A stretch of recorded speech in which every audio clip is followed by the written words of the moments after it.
আসসালামু আলাইকুম সবাইকে। কি অবস্থায় বাচ্চা বাচ্চারা কেমন আছে সবাই? অনেকে মনে মনে চিন্তা করছে, ভাই প্রতিদিন একই চেহারা, একই কন্টেন্ট, একই সাবজেক্ট নিয়ে পড়াইতে আসেন, আর কি ভালো থাকা যায়? তো আসলে কিছু করার নাই, you have to tolerate me. মানে momentarily you have no other option. Ah Fatema সালাম দিছে, তারপরে হচ্ছে নুসরাত সাইমা সালাম দিছে, ওয়ালাইকুম আসসালাম। জুবাইদা, নন্দিনী, তারপরে হচ্ছে সুমাইয়া। এখন বলো, পড়াশোনার কি হালচাল? হ্যাঁ, আমি আছি, আলহামদুলিল্লাহ ভালোই আছি।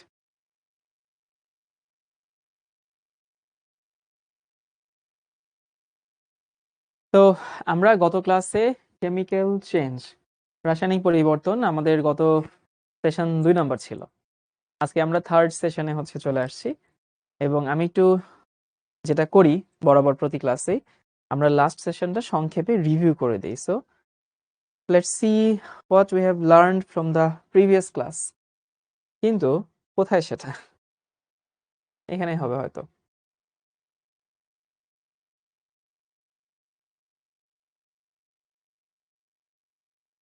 ওকে, লেটস ডাইভ। আমরা গত ক্লাসে শুরু করছিলাম হচ্ছে ওই যে এর আগের ক্লাসে যে ম্যাথগুলো বাকি ছিল, সেই ম্যাথগুলো হচ্ছে আমরা গত ক্লাসে আবার করছিলাম, প্র্যাকটিস করছিলাম। ম্যাথগুলো খুব ইজি পিজি ছিল, এমন আহামরি এমন কিছু ছিল না যেটা তুমি পারবা না। ওকে, তারপরে আমরা আসছিলাম, এই গ্রাফটা তোমাদেরকে দেখাইছিলাম। এই গ্রাফটা দিয়ে তোমাদেরকে বুঝাইছিলাম যে what's the value of average rate and what's the value of instant rate. কেন পজিটিভ নেই, কেন নেগেটিভ নেই, সেটা নিয়েও মোটামুটি একটা আইডিয়া হয়েছিল। তারপরে হচ্ছে আমরা রিঅ্যাকশন থিওরি পড়ছিলাম। To explain A reaction we need two theories. Number 1, collision theory. Collision theory আমাদেরকে কি বলে? It tells us the conditions of reaction. একটা রিঅ্যাকশন কি কি শর্তে হয়। প্রথম কন্ডিশন কি ছিল? প্রথম কন্ডিশন ছিল হচ্ছে দ্য রিঅ্যাক্ট্যান্ট মাস্ট কোলাইড, বিক্রিয়কগুলোকে একসঙ্গে যুক্ত হতে হবে। দ্বিতীয়টা ছিল collision must occur with A minimum energy. ওই যে একটা মিনিমাম এনার্জি না হইলে, দুই হাত এক না হইলে কিন্তু তালি বাজে না। এই যে মিনিমাম এনার্জিটাকে আমরা কি বলি? আমরা বলি অ্যাক্টিভেশন এনার্জি। আর collision must occur with a proper orientation. ঠিক দিক দিয়ে আসলে আমাদেরকে সংঘর্ষটা হতে হবে। ওকে, গেল এটুকু। তারপরে হচ্ছে আমি তোমাদেরকে দেখাইছিলাম যে ট্রানজিশন স্টেট থিওরি। তো ট্রানজিশন স্টেট থিওরিতে আমাদেরকে কি বলে? এটা আমাদেরকে বলে যে হাউ এ রিঅ্যাকশন প্রসিডস। ফার্স্টে এই যে আমার কাছে রিঅ্যাক্ট্যান্ট আছে, তো তোমাদেরকে একটা থিওরি শিখছিলাম যে chemical reaction is nothing but just bond breaking and bond forming. মনে আছে কিনা? তো first you need to break the bonds, and break the bonds এর জন্য তোমার কি লাগবে? এনার্জি লাগবে। তো first we need to invest our energy, then the energy is produced. তো ইনভেস্টমেন্ট কোথায় হয়? এই যে বিক্রিয়কের মধ্যে ফার্স্টে বন্ধন ভাঙে আর কি। বন্ধন ভাঙতে শক্তি শোষিত হয়। এই যে শোষিত শক্তিটাকে আমরা অ্যাক্টিভেশন এনার্জি বলি, এবং এই অবস্থাটাকে বলা হয় ট্রানজিশন স্টেট। মানে it's an state between reactant and product, and what we need to do, we just push the reactants from there to there, and if the state is formed, it becomes on autonomous. Autonomous কেন? কারণ এখান থেকে পরে তোমাকে আর কিছু করতে হয় না, তুমি অটোমেটিক্যালি এখান থেকে উৎপাদ পেয়ে যাবে। আর এই হচ্ছে আমাদের এখানকার শোষিত শক্তি, আর এখানকার নির্গত শক্তিটা কম ছিল। তো আলটিমেটলি আমি যদি প্লাস মাইনাস করি, এখানে শক্তি নির্গত হইতো না, এখানে শক্তি শোষিত হইতো। এগুলো তোমাদেরকে আসলে গত ক্লাসে বলছিলাম। তারপরে দেখাইছিলাম এক্সোথার্মিক রিঅ্যাকশনে কি হয় আর এন্ডোথার্মিক রিঅ্যাকশনে কি হয়, কোনটা উপরে যায় কোনটা নিচে যায় সেগুলো আমরা দেখছিলাম। তারপরে হচ্ছে আমরা দেখছিলাম সক্রিয়ণ শক্তির আরেকটা ডেফিনেশন কি ছিল? যে বিক্রিয়ক থেকে অন্তর্বর্তী অবস্থায় পৌঁছাতে যে পরিমাণ শক্তি শোষিত হয় তাকে বলা হয় অ্যাক্টিভেশন এনার্জি বা সক্রিয়ণ শক্তি। পরে এটা হচ্ছে আমরা একটা ম্যাথও প্র্যাকটিস করছিলাম। ওইটুকু ছিল আমাদের গত ক্লাস। আমরা আজকে ক্লাসে যাই। তো let's dive into hour today's class. সবাই একটু লিখে নাও, আমরা আজকে কি কি শিখতে যাচ্ছি। আমরা শিখতে যাচ্ছি হচ্ছে এইটা, বিক্রিয়ার হারে প্রভাব বিস্তারকারী নিয়ামক, the factors that effect the reaction rate. এবং হচ্ছে বিক্রিয়ার ক্রম আজকে শিখবো না, হয়তো হয়তো শিখবো না। আমরা আরেকটা শিখবো, সবাই একটু লিখে নিতে পারো, অ্যারহেনিয়াস ইকুয়েশন।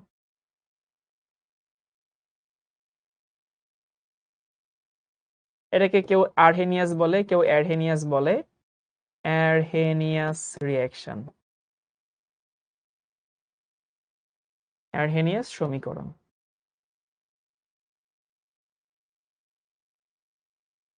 চলো প্রথম টপিক দেখি। প্রথম টপিক হচ্ছে বিক্রিয়ার হারে প্রভাব বিস্তারকারী নিয়ামক সমূহ। এই do you know what is নিয়ামক? নিয়ামক কাকে বলে আর কি জানো এটা? নিয়ামককে ইংলিশে কি বলে? মানে নিয়ামক শব্দটা আমাদের যতটা পরিচিত তার থেকে এর ইংলিশ টার্মটা আমাদের কাছে বেশি ফ্যামিলিয়ার হওয়ার কথা। বেশি ফ্যামিলিয়ার হচ্ছে ইংলিশে এটাকে বলা হয় ফ্যাক্টরস।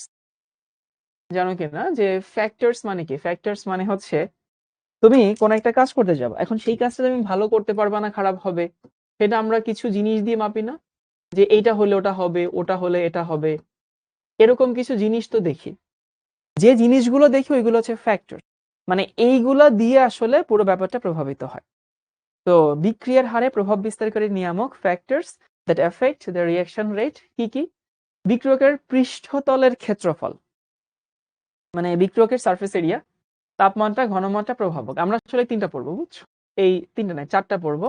আর এগুলো আমাদের সিলেবাসে খুব একটা নাই। এই চারটা আমরা পড়বো, সবগুলো লিখে নাও। মাঝে মধ্যে এমসিকিউতে আসে। এমসিকিউতে কিভাবে আসে? নিচের কোনটি বিক্রিয়ার হারের উপরে প্রভাব বিস্তার করে, বা নিচের কোনটি বিক্রিয়ার হারের উপরে প্রভাব বিস্তার করে না, সেই জিনিসগুলো আমরা দেখব। তো এই জিনিসগুলো আমরা দরকার নেই। অনেকে মনে করতে পারো চাপ দরকার নেই। চাপ দরকার আছে, বাট এইখানে তুমি পড়ো না, চাপ পড়ো তুমি হচ্ছে লাসাতেলের নীতি। লাসাতেলের নীতির এটা ভিন্ন জিনিস। তো surface area of reactant, temperature, ঘনমাত্রা, কনসেন্ট্রেশন, প্রভাবককে ইংলিশে ক্যাটালিস্ট বলে। আর প্রেসার তো প্রেসার। বিক্রিয়কের প্রকৃতি, মানে সলিড আছে না লিকুইড আছে না গ্যাসিয়াস আছে। আর প্রেজেন্স অফ লাইট। লিখা হইলে একটু কমেন্ট করো যে লিখা হয়েছে। নিয়ামক মানে প্রভাবক না? হ্যাঁ, নিয়ামক মানে প্রভাবক, কিন্তু প্রভাবককে আমরা কেমিস্ট্রিতে অন্য একটা মানে কেসে ইউজ করি, তো এই জন্য আমরা এখানে প্রভাবক বলি না। তাজকিয়া বলছে ভাই আমি রসায়ন এমসিকিউ অনেক কম পারি, কি করব? আহ কম পারো, এখন ভাই পড়তে হবে। কেন কম পারো? তুমি কম পড়ছো দেখে হয়তো কম পারো। তুমি যদি বেশি পড়ো দেখবা যে আস্তে আস্তে ভালো পড়া শুরু করবা। তোমাদেরকে আগেও বলছিলাম, সেটা হচ্ছে যে কম পারি তার জন্য আমরা পড়ি না। এখন মানে বলা হয় যে হচ্ছে দেয়ার আর 4 or 3 stages of success. First stage হচ্ছে ইউ অ্যাজ ইট ইজ, যেরকম আছো সেরকম। তোমাদেরকে এটা আগেও বলছিলাম আমি, এটাকে বলা হয় হচ্ছে কমফোর্ট জোন। তো তুমি কেমিস্ট্রি পারো না, কেমিস্ট্রি তুমি পড়তে চাও না, পড়তে ভালো লাগে না, so that's your comfort zone. And it's human nature, তোমাকে দোষ দিয়ে লাভ নাই। মানে we want to stay in our comfort zone. তুমি তোমার বাসায় থাকতে চাও, বাইরে যেতে চাও না, তুমি নতুন মুভি দেখতে চাও না, নতুন গান শুনতে চাও না, পুরাতন যে গানটা ভালো লাগে সেই গানটাই তুমি হচ্ছে গাইতে চাও। তো এই জিনিসটাকে বলা হয় হচ্ছে কমফোর্ট জোন, যে we like to stay as we are. এবং কমফোর্ট জোন আসলে সবসময় কমফোর্ট জোন হয় না, but it's human nature, we like to adjust, we like to কোপ। তুমি যেখানে আছো সেটাই তোমার কমফোর্ট জোন হয়ে যায় কিছুদিন থাকলে। তো এখান থেকে আমরা বের হতে চাই না, বের হওয়াটা আমাদের ভালো লাগে না।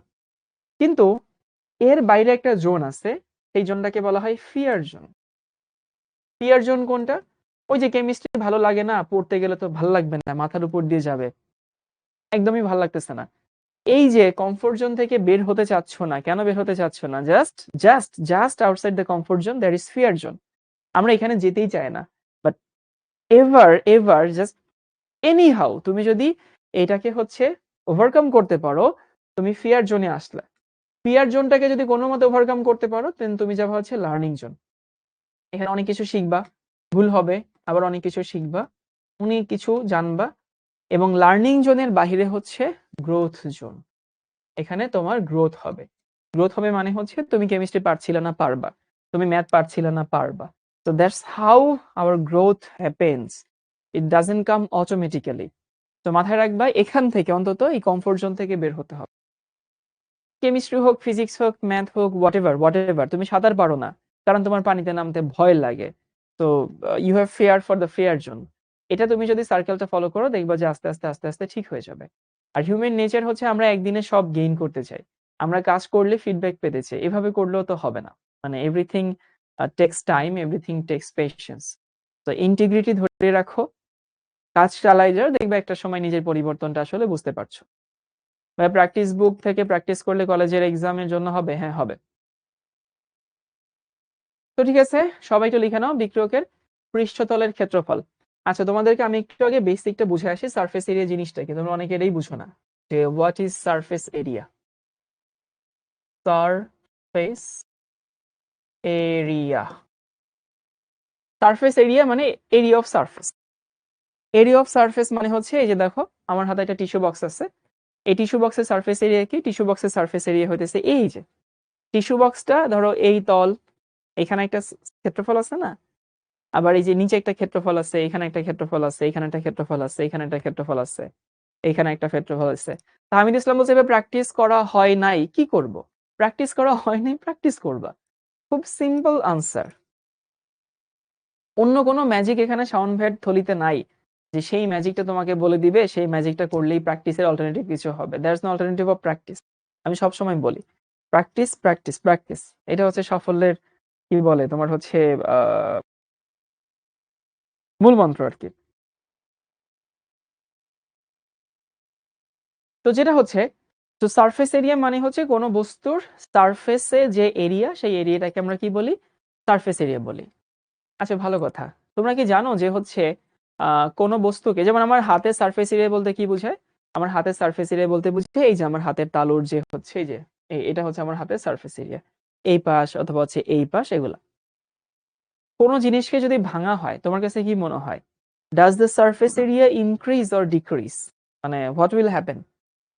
Suppose okay, here's my phone and I just cut it down from the middle. What will happen?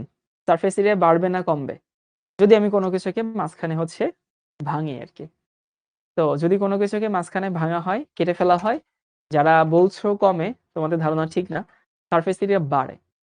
কারণ তুমি যখনই কোনো জিনিসকে কাটবা তখন নতুন নতুন সারফেস হয় না? বুঝো কিনা? যে আমি যখন এই ফোনটাকে কেটে ফেলবো মাঝখানে, অবভিয়াসলি আমার ফোন আমি কাটবো না, তো তখন কিন্তু সারফেস এরিয়া বেড়ে যায়। বেড়ে যায় মানে হচ্ছে, মানে ধরো এই টিস্যুকে তুমি ভাঙলা, মাঝখানে কাটলা, তো মাঝখানে দুটো তল তৈরি হচ্ছে না? যেরকম সেরকম তো আছে, কিন্তু মাঝখানে দুইটা তল তৈরি হচ্ছে। তো যে দুইটা তল তৈরি হচ্ছে সেই দুইটা তলের তো এরিয়া বেড়ে গেল, এই জন্য সারফেস এরিয়া বাড়ে। তো যে কোনো কিছুকে তুমি যদি কেটে ফেলো সারফেস এরিয়া বাড়ে, যদি গুঁড়া করে ফেলো মানে তুমি যদি হচ্ছে স্ম্যাশ করে ফেলো সারফেস এরিয়া ইনফাইনাইট লেভেলে বাড়ে, অসীম পরিমাণে বাড়ে। এবারে সে বিক্রিয়া কি হয়? তুমি জানো যে বিক্রিয়া হয় হচ্ছে সংঘর্ষের মাধ্যমে। তো সংঘর্ষ মানে কি? একটার সাথে আরেকটা ঠুন্না খাওয়া, তাই না? তো একটার সাথে আরেকটা ঠুন্না খাওয়া মানে হইতেছে, ছোটবেলায় এই গেমটা কখনো খেলছো কিনা? সেটা হচ্ছে যে ধরো দুই হাত এভাবে তুমি এক করবা, ওকে, মানে চোখে ব্লাইন্ড ফোল্ড ইউজ করে দুই হাত এরকম এক করবা, এবং তুমি দেখো তো দুই হাত চোখে বন্ধ করে আমি যদি হচ্ছে এরকম দুই আঙ্গুল অ্যাড করি, মানে হার্ডলি কিন্তু এই দুই আঙ্গুল একসাথে হচ্ছে ম্যাচ করবে, মানে লাইকলি না। কিন্তু তুমি যদি হচ্ছে দুই হাতের তালু একসাথে অ্যাড করতে চাও তাহলে কিন্তু সহজে অ্যাড হবে। কেন? Because the surface area is larger. কখন? যখন তুমি দুই হাতে তালু চিন্তা করছো। দুই হাতের তালু হলে সংঘর্ষ ইজি হচ্ছে, সংঘর্ষ রেট বাড়ছে। ঠিক সেরকম রিঅ্যাক্ট্যান্টকে সামহাউ, মানে if we make it the larger surface area, আমাদের কি হবে? এখানে রিঅ্যাকশন রেটটা বাড়বে। তাহলে কি বলছি ভাই? মেন কথা হচ্ছে সারফেস এরিয়া বেশি হলে তুমি বুঝে সংঘর্ষ বাড়ে, সংঘর্ষ যত বাড়বে তত বেশি রিঅ্যাকশন রেট বাড়বে।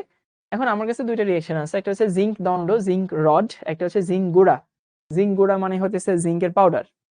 এই রিঅ্যাকশনটা মানে এখানেও দেখো হাইড্রোজেন গ্যাস বের হবে, এখানেও হাইড্রোজেন গ্যাস বের হবে। তো আমার কোয়েশ্চেন হচ্ছে to you people, which reaction has the larger rate? কোন রিঅ্যাকশনটা তাড়াতাড়ি হাইড্রোজেন উৎপন্ন হবে?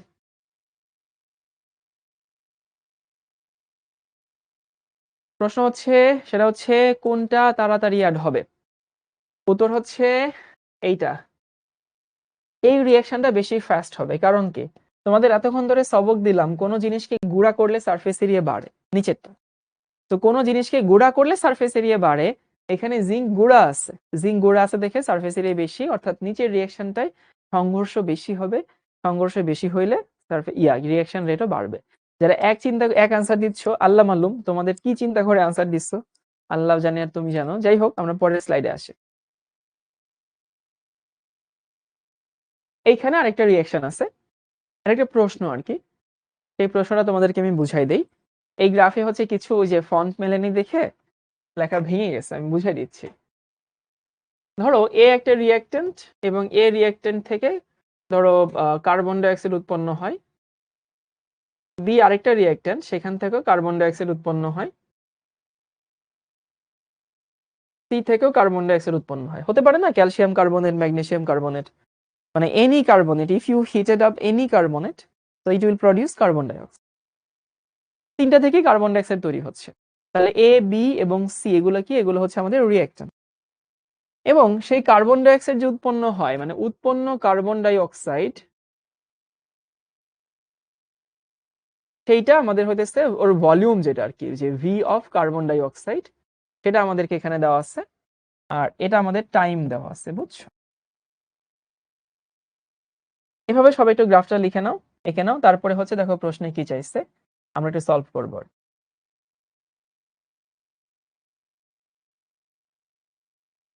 তবে প্রশ্ন লেখা হলে একটু জানিও যে লেখা হয়েছে প্রশ্ন।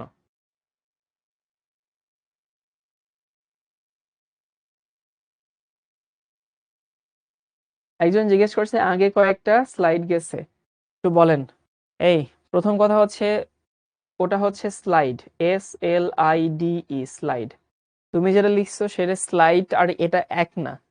এতবার ইউজ করে শব্দগুলো, এগুলো ঠিক কেন হয় না? স্লাইড, আগে কয়টা স্লাইড গেছে? ধরো 4-5টা গেছে।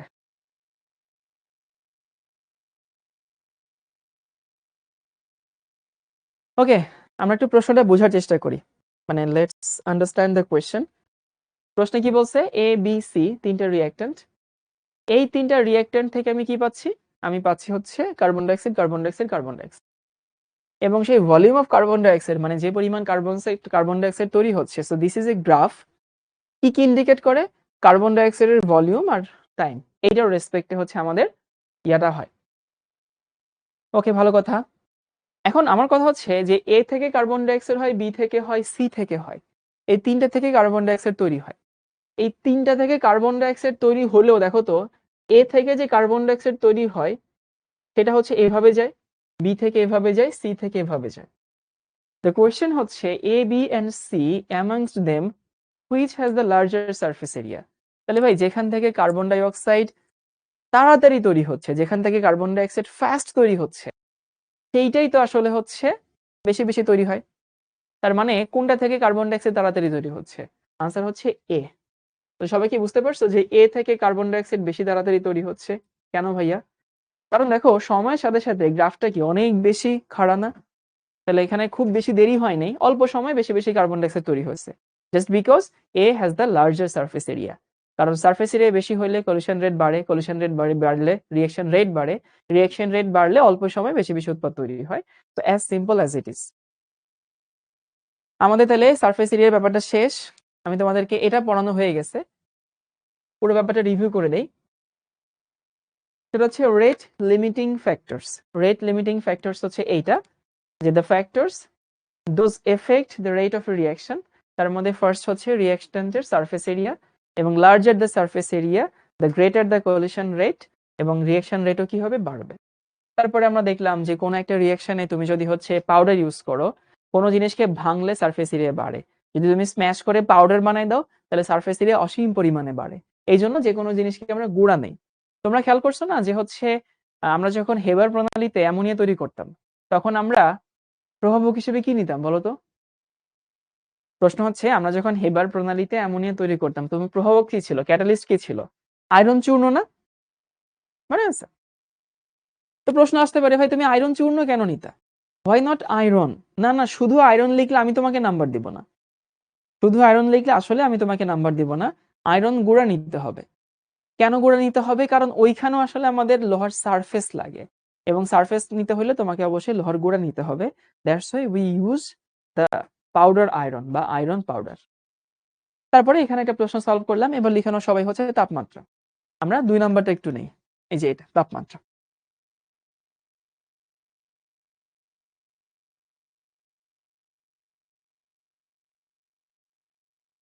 মানে পৃথিবীতে কেমিস্ট্রি বলি, ফিজিক্স বলি ভাই, এমন কোনো জিনিস নাই যেটার উপরে টেম্পারেচারের কোনো এফেক্ট নেই। মানে টেম্পারেচার হচ্ছে একটা universal factor that effects all. All মানে তুমি যত কিছু পড়বা, যত কিছু পড়বা তত কিছু হইতেছে আমাদের হইতেছে এই দেখবা যে সেখানে কি আছে, সেখানে হইতেছে আয়রন বলতেছি, তাপমাত্রার প্রভাব আছে। ওকে, ভালো কথা। সারফেসের অর্থ কি? সারফেসের অর্থ হচ্ছে পৃষ্ঠ। পৃষ্ঠ হচ্ছে সারফেস। তারপরে হচ্ছে আমাদের লাইভ ক্লাসের সময় নোট করি না, রেকর্ডের সময় থেকে নোট করি, এটা কি উচিত? এটা ডিপেন্ড করে। তোমাকে যদি ভাইয়া লাইভ ক্লাসে নোট করার সুযোগ দেয় তাহলে অবশ্যই তুমি লাইভ ক্লাসে নোট করবা। কারণ হচ্ছে তুমি তাহলে বাকি সময়টাকে বসে কি করো ক্লাসের মধ্যে? পরে শুধু শুধু সময় নষ্ট করে তো লাভ নেই। আর এখনো মনে হয় ভাইয়ার স্টাইল আছে, সেটা হচ্ছে যে সে ক্লাসে নোট করতে পছন্দ করেন না, তখন তার ক্লাসটা পরে দেখে তুমি হচ্ছে নোট করবা। কিন্তু লাইভ ক্লাসে সুযোগ থাকলে অবশ্যই লাইভ ক্লাসে করবা। আচ্ছা, কমন সেন্স অ্যাপ্লাই করি। বিক্রয়ক আছে, তো বিক্রয়কের মধ্যে সংঘর্ষ হচ্ছে, এবং বুঝতে পারো তুমি যখন টেম্পারেচার বাড়াবা, যত টেম্পারেচার বাড়াবা তত কি হবে, তত তোমাকে হচ্ছে সংঘর্ষ বাড়বে। কারণ কি, অণুগুলোর গতিশক্তি বাড়ে। তো তাপমাত্রা বাড়ালে কি হয়, সক্রিয় অণুর সংখ্যা বাড়ে। এই তোমাদেরকে আইডিয়া আছে যে একটা বিক্রিয়ায় যতগুলো অণু আছে সব অণু সক্রিয় হয় না। বাংলাদেশে 18 কোটি জনগণ আছে, মানে do you think all of them are productive, মানে all of them just contribute the economy? অবশ্যই কখনোই না। এটাকে বলে ডেমোক্রেটিক, মানে কি বলে, ডেমোগ্রাফিক ডিভিডেন্ড। যে আমাদের 18 কোটি মানুষ আছে, বাট ইকোনমিতে ধরো কন্ট্রিবিউট করে হচ্ছে 8 কোটি 9 কোটি মানুষ, কর্মক্ষম মানুষ আর কি। সবাই কখনোই আসলে ইকোনমিতে আসলে কন্ট্রিবিউট করবে না। আমাদের ছোট ছোট বাচ্চারা আছে, ওরা কন্ট্রিবিউট করে না। আমাদের অনেকে বৃদ্ধ বাবা মা আছে, দাদা দাদি আছে, ওরা কন্ট্রিবিউট করে না। তো একটা দেশও যেরকম ইকোনমিতে সবাই কন্ট্রিবিউট করে না, ঠিক সেরকম একটা পাত্রে তুমি অনেক রিয়েক্টেন্ট নিলা, সব অণু কিন্তু আসলে বিক্রিয়া করার উপযোগী হয় না। আসলে বিক্রিয়া করার উপযোগী হয় না, একটা পার্সেন্টেজ হয়। তুমি যখন তাপমাত্রা বাড়বে পার্সেন্টেজটা বাড়ে। ধরো আগে 10% বিক্রিয়া করতে, এখন ধরো 12% করে বা 13% করে। আবার কি হয়, অণুগুলোর যে গতিশক্তি ছিল, কাইনেটিক এনার্জি ছিল, সেইটাও বাড়ে।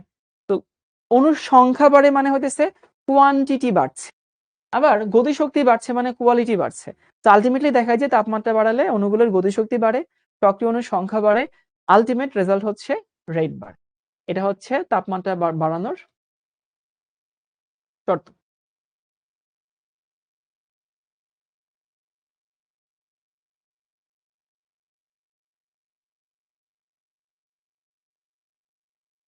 এই মুনিয়া খান না মুন্না খান, ওহে ভাইয়া একটু আগের স্লাইডে যান। বাবারে বাবা, তুমি যে জান বলে ফেলছো, এটা তো খতরনাক জান। তো তুমি যে যান মিন করছো, সেই যান হইতেছে এই যান, বুঝছো? এই যান মানে যান, যানবাহন। যান ভাইয়া, এদিকে যান, ওদিকে যান, সামনে যান, পেছনে যান। আর এই যান যেটা মিন করছো, সেটা হয়তো অন্য কোনো যান আর কি, বুঝছো? তোমার টাইপরাইটারে কিবোর্ডে যান লিখলে বোধ হয় এটাই সেট করা। এই যান মানে হচ্ছে কলিজা, ওই যান, সেই যান, বুঝছো? এগুলো ঠিক করবা। বানান ভুল খুব একটা ম্যাটার করে না, কিন্তু অন্য কিছু যদি মিনিং হয়ে যায় তখন তো সমস্যা। ওকে, তাহলে আমরা শিখলাম তাপমাত্রা বাড়ালে অণুগুলোর গতিশক্তি বাড়ে এবং হচ্ছে সক্রিয় অণুর সংখ্যাও বাড়ে। ঠিক আছে, গেল এটুকু। এখন এটা তো একটা হিসাব নিকাশ দরকার, তাই না? মানে তুমি খালি বললা তাপমাত্রা বাড়ালে হচ্ছে গতিশক্তি বাড়ে, মানে হচ্ছে রেট বাড়ে। তো রেট বাড়বে, কি হারে বাড়বে, তার একটা হিসাব নিকাশ থাকা উচিত না? একটা ইকুয়েশন থাকা উচিত না? মানে there should be an equation, মানে অ্যাকর্ডিং টু দিস থিওরি। সেই ইকুয়েশনটা আমাদের কে বলে? ইকুয়েশনটা বলে হচ্ছে আমাদের আর্হেনিয়াস ইকুয়েশন। তাহলে মাথায় রাখবা যে what does Arrhenius equation deal. আবারও বলছি যে what does Arrhenius equation deal? It deals with the relation of temperature and the reaction rate. আবারও বলছি যে it deals the relation between temperature and reaction rate. এখন এখানে অনেক কথাবার্তা আছে, অ্যাজ ইট ইজ একটু লিখে নাও, তারপর তোমাদেরকে আমি একটু বুঝাই বলতেছি যে এখানে হচ্ছে কি কি আমরা পড়বো। সবাই লিখে নাও, লিখে হইলে বললো যে লেখা হয়েছে।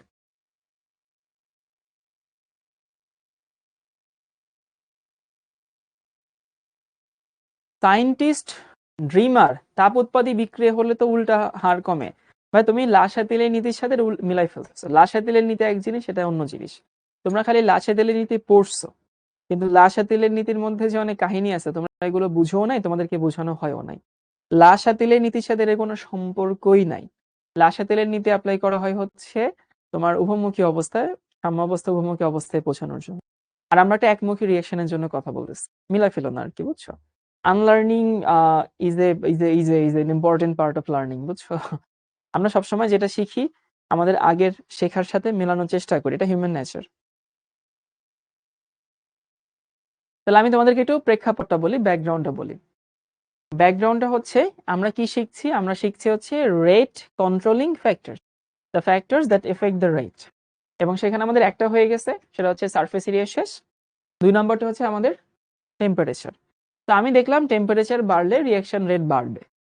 এখন টেম্পারেচার বাড়লে রিঅ্যাকশন রেট যে বাড়ে, ওকে ভালো কথা। তো সেইটার একটা ইকুয়েশন থাকা উচিত। মানে যেমন ধরো তুমি বললা যে হচ্ছে জিনিসপত্রের দাম বাড়লে মানুষের ক্রয় ক্ষমতা কমে, কিন্তু কত বাড়লে কত কমে সেটা একটা হিসাব নিকাশ থাকা উচিত না? ওই হিসাব নিকাশটা হচ্ছে আমাদের আর্হেনিয়াস ইকুয়েশন। তাহলে আমাকে বলো যে আগে তোমরা প্রেক্ষাপটটা বুঝছো কিনা, যে what does Arrhenius equation deal. প্রেক্ষাপটটা কি বুঝতে পারছি?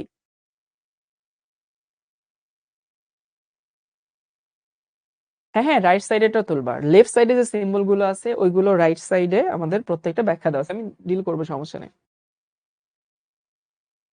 তাহলে আগে এটা মাথায় ঢোকাও যে আর্হেনিয়াস ইকুয়েশন কি ডিল করে। সে ডিল করে তাপমাত্রার সাথে হারের সম্পর্ক। তাহলে তাপমাত্রার সাথে হারের সম্পর্ক তুমি যখন স্থাপন করবা, তখন তোমার অবশ্যই ওই সমীকরণে তাপমাত্রার একটা এজেন্ট থাকা দরকার।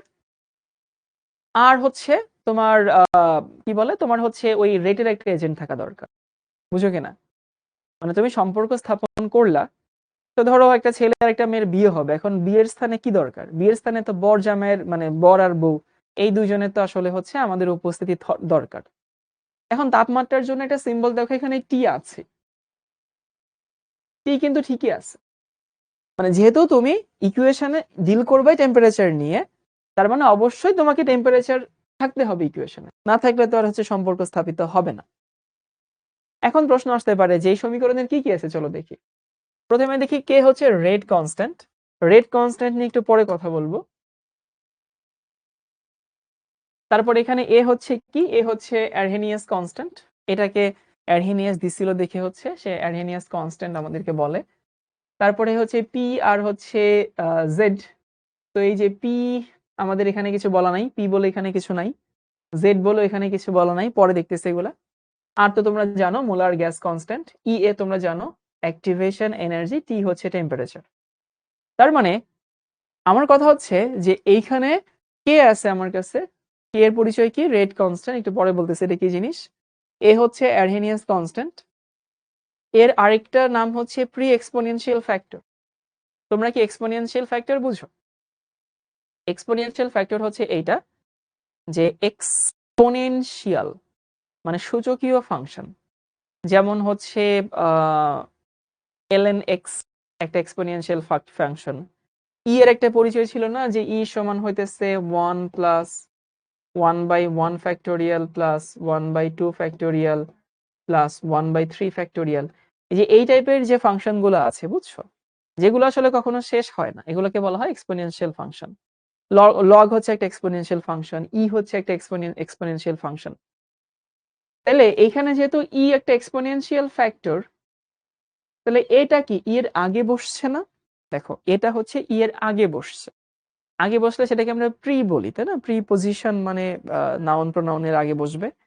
তো এই কারণে যেহেতু ই হচ্ছে একটা এক্সপোনেনশিয়াল ফ্যাক্টর, এ যেহেতু ই এর আগে বসছে, that's why we call it pre exponential factor. তো এটাকে you can call it Arrhenius constant, you can also call it pre exponential factor. আশা করি এটুকু বুঝতে পারছো। আর ই এ হচ্ছে অ্যাক্টিভেশন এনার্জি, ওই যে the minimum energy which is mandatorily needed to complete the reaction. T হচ্ছে টেম্পারেচার। এখন প্রশ্ন আসতে পারে যে হইতেছে, ভাইয়া মানে হোয়ার ইজ দ্য রেট? তুমি যেটা দিয়ে আসলে সমীকরণকে স্টাবলিশ করতে চাচ্ছিলা, মানে you want to build up a relation between rate and temperature, তাই না? তো রেটই তো এখানে নাই। আচ্ছা রেট এখানে নাই, অনেক সময় তোমরা দেখবা যে বিয়ের সময় যখন হচ্ছে এঙ্গেজমেন্ট হবে, তো ইউজুয়ালি এটা হওয়া উচিত যে ছেলে মেয়েকে গিয়ে রিং পরাবে, তাই না? কিন্তু বাংলাদেশে আবার জানি কি একটা নিয়ম আছে, দেখবা ছেলের মা গিয়ে হচ্ছে রিং পরায় মেয়েকে, অথবা ছেলের হচ্ছে বড় চাচা বা ছেলের বড় মামা বা ছেলের বড় চাচি, এই টাইপের মানুষজন গিয়ে হতেছে মেয়েরে রিং পরায়। দেখছো তো? দেখার কথা আর কি, অবশ্যই দেখার কথা। তার মানে কি? মানে হচ্ছে মেয়েকে রিং পরানোর জন্য ছেলে যাওয়াটা উচিত বা ছেলে যাওয়াটা দরকার ছিল। কিন্তু এখানে আসলে ছেলের মা গিয়ে যদি মেয়েকে রিং পরায় কোনো ক্ষতি হয় না, বরং এটা আরো বেশি একসেপ্টেড। ওকে, ছেলের আম্মা এসে মেয়েকে রিং পরাই গেছে, তো বিশাল অবস্থা। অর্থাৎ ওইখানে ওইখানে ছেলের রিপ্রেজেন্টেটিভ হচ্ছে ছেলের মা, এবং আরো ভালো রিপ্রেজেন্টেটিভ। আরো ভালো বলতে হচ্ছে ছেলে গেলে যা হয়তো, হ্যাঁ দাদা দাদিও মাঝে মধ্যে পড়ায়, দাদি বেঁচে থাকলে দাদি যায়। তো আমার কথা হচ্ছে যে ছেলে গেলে হতো, কিন্তু ছেলে না গিয়ে অন্যজন গেলেও তো হচ্ছে। এখন তোমাদের আসলে একটা কনফিউশন এখানে থাকার কথা যে ভাইয়া, মানে we want to build the relation between rate and temperature, but where is the rate বা where is the agent of rate? এখানে রেটের তো কিছু দেখছি না। এখন তোমাদেরকে বুঝাই যে হইতেছে এখানে রেট আসলে কিভাবে এই সমীকরণে আছে। রেট নাই, আসলে রেট নাই, কিন্তু রেট কনস্ট্যান্ট আছে। তো K is the rate constant and what is rate constant? একটু বুঝাই দেই। এটা হচ্ছে যে রেট কনস্ট্যান্ট হচ্ছে একটা রেট ওয়েন রিঅ্যাক্ট্যান্টের ঘনমাত্রা হচ্ছে 1 মোলার। মানে একটা বিক্রিয়া হচ্ছে, তো রেট মানে কি? রেট মানে হচ্ছে একক সময়ে যে পরিমাণ কনভার্সন হয়, তাই না? একক সময়ে ঘনমাত্রা পরিবর্তনের হার, এটাকে আমরা তো রেট বলি। তোমার কি মনে হয় যে বিক্রিয়ক যদি 2 মোলার থাকে তাহলে যেমন চেঞ্জ হয়, বিক্রিয়ক যদি 4 মোলার থাকে সেই হারে কিন্তু চেঞ্জ হবে না, 5 মোলার থাকলে সেই হারে চেঞ্জ হবে না। সো বুঝতে পারছো যে রেটটা কিন্তু ভ্যারিয়েবল। আবারও বলতেছি, রেটটা কিন্তু ভ্যারিয়েবল। একই রিঅ্যাকশনের জন্য বিক্রিয়ক বেশি নিলে এক রকমের রেট পাবা, বিক্রিয়ক কম নিলে কিন্তু অন্যরকম রেট পাবা। বুঝো কিনা কি বলছি ভাইয়া? একটা রিঅ্যাকশনের রেট বলতে কি বুঝায়? রেট বলতে বুঝায় change of concentration with respect to time, right? এবং তুমি যদি একই রিঅ্যাকশনে সবকিছু সেম রাখো, কিন্তু বিক্রিয়ক যদি একটা সময় বেশি নাও আর একটা সময় কম নাও, তাহলে কিন্তু সেখানে হচ্ছে রেট তুমি সেম পাবা না।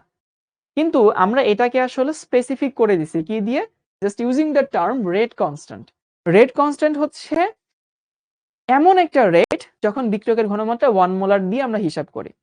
বিক্রিয়কের ঘনমাত্রা 2 মোলার থাকতে পারে, 3 মোলার থাকতে পারে, 5 মোলার থাকতে পারে, কিন্তু আমরা হিসাব করব 1 মোলার থাকলে যেটা হইতো সেটা, এবং এই মানটা আসলে হচ্ছে কনস্ট্যান্ট মান। তার মানে বুঝতে পারছো যে which one is more specific, rate or rate constant? মানে আমার প্রশ্ন হচ্ছে which one is more specific, কে ভালো রিপ্রেজেন্টেটিভ? ওই বিয়ের কথা বাদ দিয়ে তুমি এমনি চিন্তা করো, অনেক সময় তোমরা গ্যাঞ্জাম লাগায় আসো না? এই ছেলে পেলে তো গ্যাঞ্জাম লাগায় আসো, তো গ্যাঞ্জামে যখন বিচার হয় তখন তুমি তো যাও না। তুমি না গিয়ে কে যায়? তোমার ধরো বংশে যে চাচা আছে, চেয়ারম্যান, মেম্বার, মাতুব্বর, মহাজন, এই টাইপের যে চাচা মামা খালা আছে, খালু আছে, ওদেরকে পাঠাও। তো ওরা আসলে তোমাকে রিপ্রেজেন্ট করে কোথাও এই গ্যাঞ্জামের সালিশিতে, এবং ওরা তোমাকে আরো ভালো রিপ্রেজেন্ট করে, কারণ তুমি গেলে যেটা করতে পারতা না উনি গেলে সেটা করতে পারছে। তো রেট ইজ এ তুমি, আর রেট কনস্ট্যান্ট হইতেছে সেই তোমার বংশের চেয়ারম্যান চাচা, যে আরো ভালো রেটকে রিপ্রেজেন্ট করে। তার মানে মনে হইতে পারে যে ভাই এখানে রেট নাই, বাট রেটকে রিপ্রেজেন্টেটিভ একটা রাশি আছে যেটা আরো রেটকে আরো ভালো মতো হচ্ছে রিপ্রেজেন্ট করে। রেট কনস্ট্যান্টের মান কত নাজিমুদ্দিন? এটা এক এক বিক্রিয়ার জন্য এক এক রকমের হয়, ডিপেন্ডস। তাহলে সমীকরণে দেখো কে কে এখানে রেটকে রিপ্রেজেন্ট করে, তারপরে হচ্ছে এ হচ্ছে আর্হেনিয়াস কনস্ট্যান্ট, ই তো একটা এক্সপোনেনশিয়াল লগারিদমের ই এ মানে অ্যাক্টিভেশন এনার্জি, আর হইতেছে আর তো হচ্ছে গ্যাস কনস্ট্যান্ট 8.314, টি হচ্ছে টেম্পারেচার। এবার আসি তোমাদের আসলে এই জিনিসগুলো নিয়ে একটু কাহিনী হইতেছে ভাই, এইগুলো আবার কি? এইগুলো আসলে কি জিনিস জানো? এই ইকুয়েশনটা যদি একটু হিস্ট্রিক্যাল ব্যাকগ্রাউন্ডে যাই, ইকুয়েশনটা হচ্ছে শুরুতে এমন ছিল না। ইকুয়েশনটা শুরুতে ছিল এরকম, কে সমান P into Z into e to the power minus E A by হচ্ছে আর টি। প্রথম দিকে এরকম ইকুয়েশনটা ছিল, বুঝছো? পি কি? পি হচ্ছে স্টেরিক ফ্যাক্টর, ওই যে রিঅ্যাকশনটা আসলে কোন দিক দিয়ে যাবে, মানে সংঘর্ষটা কোন দিক দিয়ে হবে সেটা আসলে পি বুঝায়। পি এর কোনো স্পেসিফিক মান হয় না। আর জেড হচ্ছে সংঘর্ষ হার, প্রতি মিনিটে বা প্রতি সেকেন্ডে কতগুলো সংঘর্ষ হয়। তো সায়েন্টিস্টরা দেখলো যে পি হচ্ছে একটা আননোন রাশি যার কোনো ভ্যালু হয় না, জেড হচ্ছে একটা আননোন রাশি যার কোনো ভ্যালু হয় না। তার মানে আমাদের দুইটা আননোন রাশি ইকুয়েশনে আছে যার কোনো ভ্যালু আসলে আমরা বের করতে পারি না। তখন তারা চিন্তা করলো ভাই কি দরকার আছে সমীকরণে, বাট তাহলে ভাই ভ্যালু হয় না তাহলে সমীকরণে কেন নিলাম? তুমি যত ছোট ছিলা দেখবা যে হইতেছে ইকুয়েশন গুলো সিম্পল হইতো বাট রিয়েলিস্টিক হইতো না। যেমন হচ্ছে কি বলে জি সমান G M by R square, this is a this is a simple equation, not realistic. Realistic হলে বাতাসের বাধা, তারপর পৃথিবীর ঘূর্ণন, অনেক কিছু ওখানে আমলে নিতাম আমরা, তখন তো নিইনি, কারণ that equation was more simple rather than realistic. কিন্তু যখন বড় হচ্ছ দেখবা অনেক ইকুয়েশন তুমি পাবা যে ইকুয়েশনে আমরা অনেক রাশি নেই, যে রাশিগুলোর আসলে ভ্যালু বের করা যায় না, but to make the reaction more accurate we need to handle those terms. তো এখানে PZ ওরকম দুইটা টার্ম যাদের আসলে কখনো কোনো ভ্যালু বের করা যায় না। তখন সায়েন্টিস্টরা চিন্তা করলো কি দরকার আছে দুইটা আননোন রাশি রেখে, দুইটার বদলে আমরা একটা নেই। ওই P আর Z কে তারা A দিয়ে রিপ্লেস করলো, মাইনাস EA বাই RT। বুঝছো? এমন না যে PZ কে গুণ করলে A বের হয়, এটা তো কোনো ভ্যালু নাই। PZ এর বদলে A দিয়ে রিপ্লেস করা হয়েছে। যারা আমার এই কথাগুলো এতক্ষণ ধরেই বুঝছো, আলহামদুলিল্লাহ। যারা বুঝো নাই, বুঝার দরকার নেই, মুখস্থ করে ইকুয়েশনটা। যারা বুঝো নাই কোনো সমস্যা নাই, ঠাডা মুখস্থ করে ফেলো। তোমাকে কেউ আসলে জানতে চাইবে না তোমার কাছে যে ইকুয়েশন কিভাবে আসলো। তুমি জাস্ট মুখস্থ করো ইকুয়েশন এটা, এটার এই নাম, তাইলেই হবে, আর কোনো দরকার নেই। তারপর আমি একটু সংক্ষেপে রিভিউ করে দিচ্ছি, সেটা হচ্ছে এইটা। আমরা শিখলাম যে টেম্পারেচার বাড়ালে সক্রিয় অণুর সংখ্যা বাড়ে এবং তাদের গতিশক্তি বাড়ে। কি হারে বাড়ে, কি ইকুয়েশন অনুযায়ী বাড়ে, সেটা তাপমাত্রা বাড়ালে আমরা দেখলাম যে অ্যারহেনিয়াস ইকুয়েশন K সমান A into e to the power minus EA by RT। কি rate constant? Rate constant is the value of rate when the reactant concentration is 1 molar। A Arrhenius constant. Okay, Arrhenius constant হইতেছে ওনার নামের প্রতি আমরা সুবিচার করে তারপর দিচ্ছি। আর E একটা ফ্যাক্টর। তারপরে EA অ্যাক্টিভেশন এনার্জি, আর R gas constant, T temperature. Okay, এখন এই ইকুয়েশন তো দুষ্ট ইকুয়েশন। কেন দুষ্ট ইকুয়েশন? দুষ্ট ইকুয়েশন এই কারণে, কারণ এই ইকুয়েশনটা আসলে যে মাথায় আছে, এই যে মাথার ইকুয়েশন গুলো তো সূচকীয় ফাংশন। তো আমরা সূচকীয় ফাংশন রাখবো না, আমরা কি করব, সূচকীয় ফাংশনকে লিনিয়ার ফাংশন বানাবো। তো এখানে একটা ম্যাথমেটিক্যাল ফ্যাক্টর নিতে হবে। তো tell me the mathematical factor. কোন ম্যাথমেটিক্যাল ফ্যাক্টর নিব আমরা?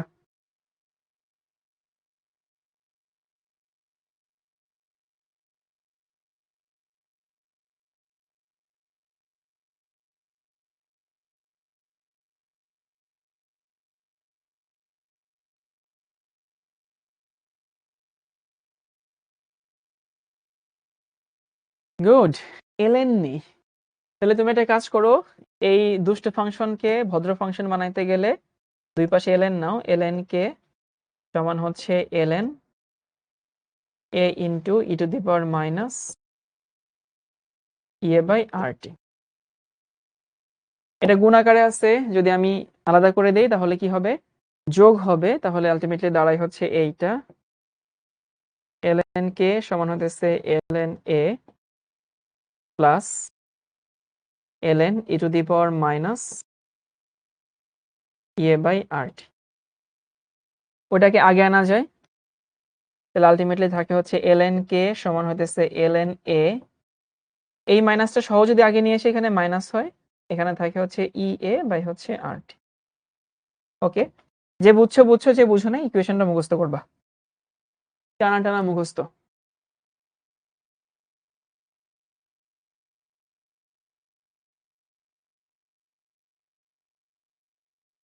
তাহলে ভাইয়া আমরা যদি ইকুয়েশনটাকে পরের স্লাইডে যদি আমি একটু লিখে দেই তাহলে এরকম দাঁড়ায়, সেটা এটা ln k সমান ln a minus EA by R into T। তোমাকে এটা মুখস্থ করতে হবে।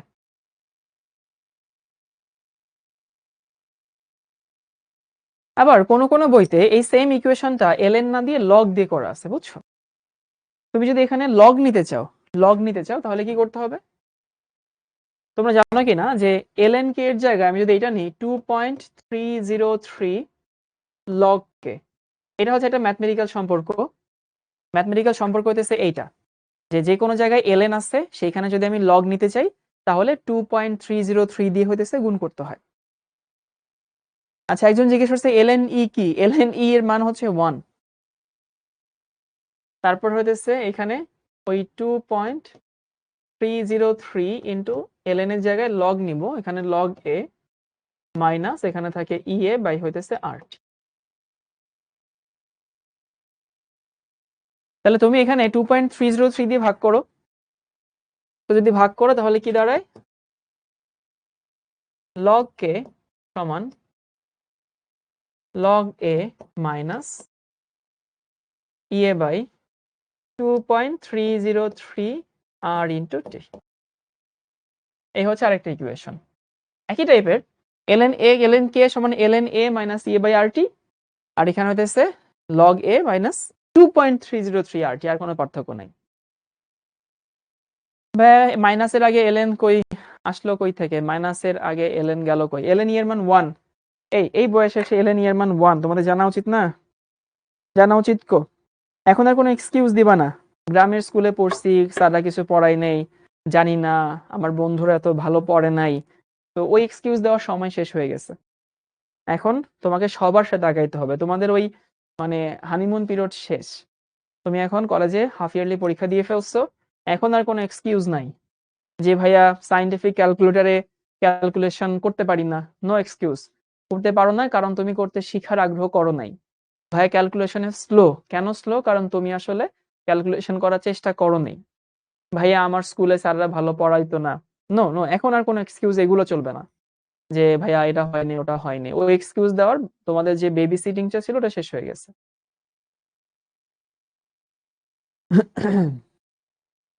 তাহলে আমাদের দুইটা ইকুয়েশন মুখস্থ করতে হবে। একটা হচ্ছে ln k সমান হচ্ছে ln a minus EA by rt, আর একটা হচ্ছে log k সমান হতেছে log a minus EA by 2.303 rt। Anamika বলছে 2.303 log k টা কি? এটা হচ্ছে ln আর log এর কনভার্সন। যে কোনো কিছুর ক্ষেত্রে ln x সমান হচ্ছে 2.303 ইন্টু log x। এটা ম্যাথমেটিক্যাল একটা ফর্মুলা আর কি, বুঝছো? যারা জানো না একটু জেনে নাও।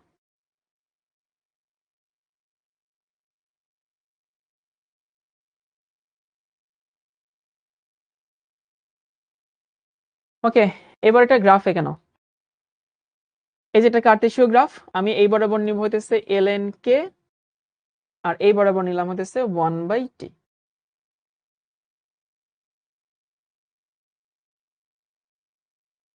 আমি পাশাপাশি আরেকটা আঁকবো।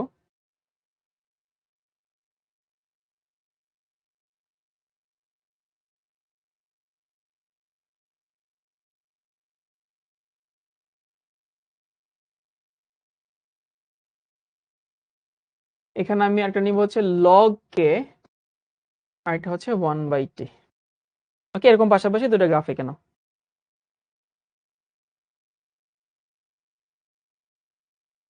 তোমায় বলছো অনেক চেষ্টা করেও রেগুলার হতে পারছি না, কি করব? চেষ্টার পরিমাণ বাড়ায় দাও। নুসরাত জাহান বলছে এটা মুখস্থ করলে হবে না। হ্যাঁ হবে, তুমি যদি না বুঝতে পারো ভাই মুখস্থ করে ফেলো, কোনো প্যারা নাই।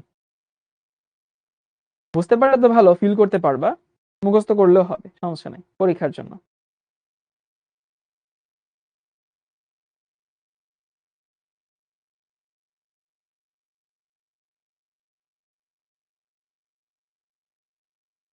আচ্ছা, এই বাম পাশে যে গ্রাফটা, এটা খুব হালকা তো দেখা যাচ্ছে না, তারপরও বুঝে তো যাচ্ছে, একটু কষ্ট করলে বুঝতে পারবা।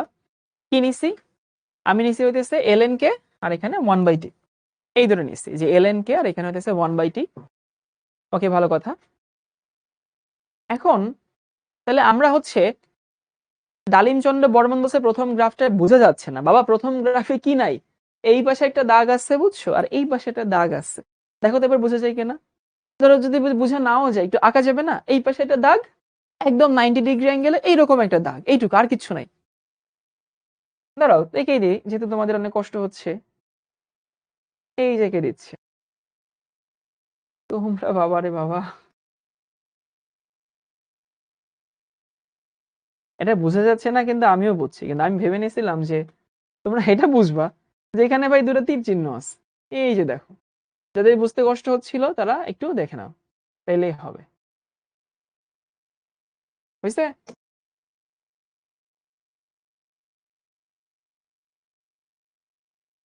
একজন বলছে ভাই দেখা যায়। আরে বাবা, দেখা যায় অথবা দেখা যায় না, একই তো কথা। দুটা দাগ, কার্তেশীয় স্থানাঙ্ক ব্যবস্থা, গ্রাফ, আর কিছু না।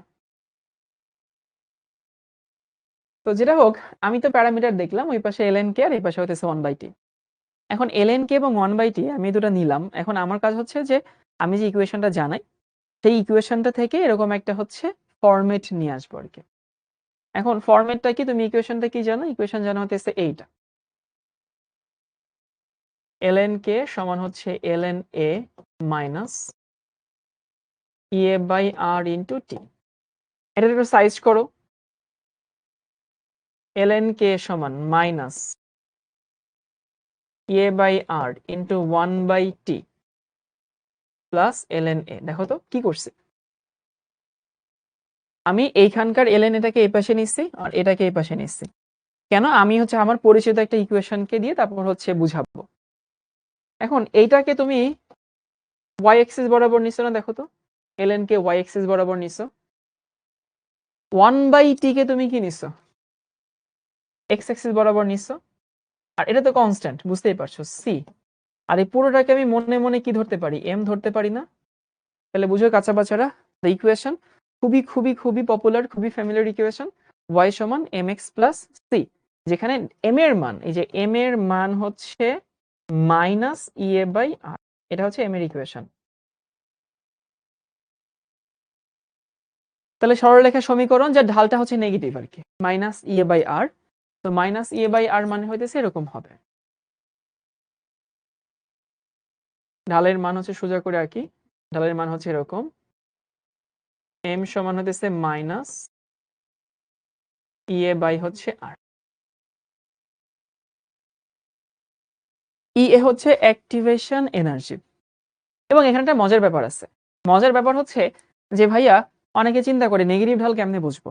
নেগেটিভ ঢাল কেমনে বুঝবা? বোঝার উপায় হতেছে এইটা, ওই যে রেখার গোড়ায় কলম ধরবা সোজা করে, এবং দেখবা এই রেখার সাথে মানে to match with the straight line তোমার কলমটাকে বাম দিকে কাত করতে হয়। এটা হতেছে নেগেটিভ ঢাল বোঝার উপায়। এবার যদি আমি এইটাকে হচ্ছে গ্রাফে প্লট করি, ln এটা বাদে log এরটা, তাহলে ভাই ওটার ইকুয়েশন কি ছিল?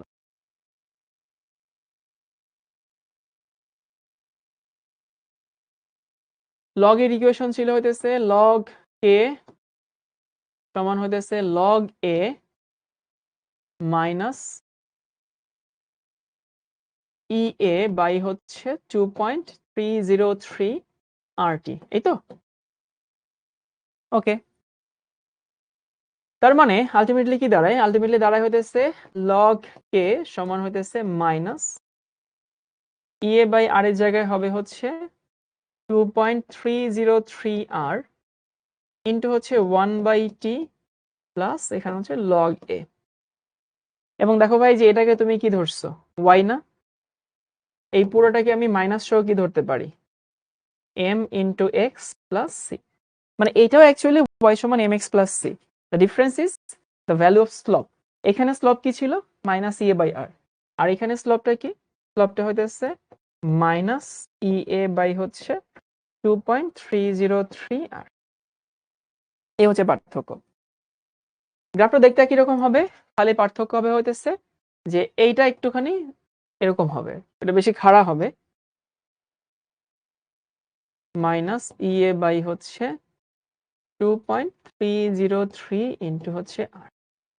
এটা একটু বেশি খাড়া হবে কারণ এখানে একটা মান ভাগ আছে না, এই জন্য রেখাটার ঢাল কিছুটা কম হবে বাম দিক থেকে।